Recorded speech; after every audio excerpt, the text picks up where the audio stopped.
Evening 6 వరకు ఉంచుకొని ఈ రోజు మీ పని అవ్వలేదు రేపు రండి అని చెప్పేసి పంపించేశారు. ఈ రోజు కుదరలేదప్పా, రేపు నీ పని ఖచ్చితంగా పూర్తి చేస్తాను. ఇంతకీ మ్యాటర్ ఏంటంటే ఈ కాలేజీలో మేము ఉంటున్నట్టు అలాగే మా స్కాలర్షిప్ రావాలంటే ఏవో అప్లికేషన్లు అయితే ఫిల్ చేయాలంట. మా పిన్ని నెంబర్లు పిలిచిన తర్వాత వెళ్దాంలే, ఈ లోపు ఈ బిల్డింగ్ ఎవరైతే కన్స్ట్రక్షన్ చేశారో వాళ్ళ గురించి ఆలోచిస్తూ ఇక్కడైతే ఉన్నాము. చాలా బాగా ఆలోచించిన తర్వాత ఇది మన వల్ల అయ్యే పని కాదులే అని చెప్పేసి పక్కెళ్ళిపోయాము. కొంచెం పక్క వచ్చిన తర్వాత మా వాళ్ళు ఫోటో దిగడానికి రెడీ అయ్యారు. ఇంకా లైటింగ్ అది ఎలా ఉండాలి, ఎక్కడ పెడితే కరెక్ట్ మనిషి మీద పడుతుంది, బాగా ఫోటో ఎలా వస్తుంది అనేది నేనైతే ఎక్స్ప్లెయిన్ చేస్తున్నాను వీళ్ళందరికీ. అలా మొత్తంగా ఎక్స్ప్లెయిన్ చేసి రెడీ అయ్యే టయానికి వచ్చి తలుపులు వేస్తాం బయలుదేరండి బాబా అన్నారు. చేసేది ఏం లేక వెళ్ళిపోయాం.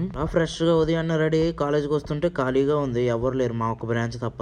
9:30 కంటే ముందు వస్తే ఎంత బాగుంటుందో కాలేజ్ అనిపిస్తుంది. అలా వచ్చి ఎవరి సర్టిఫికేట్ వాళ్ళు తీసుకుని ఫిల్ చేయించుకుని వెళ్ళిపోయాము క్లాసులకి. ఒక్కొక్కరుగా చేయించుకుంటున్నారు కాబట్టి వచ్చే వాళ్ళందరికీ టైం పడుతుంది. క్లాస్కి వచ్చిన వాళ్ళంతా ఇలా గేమ్స్ ఆడుతూ ఎంజాయ్ చేస్తున్నారు ఈ రోజు. ముఖ్యంగా అటెండెన్స్ కోసమే వచ్చేవాళ్ళు చాలా మంది. ఇక్కడ ఇంత జరుగుతుంటే వీళ్ళిద్దరు మాత్రం గంజాయి వనంలో తులసి మొక్కలా చదువుకుంటున్నారు అంత ప్రశాంతంగా. అది మ్యాటర్.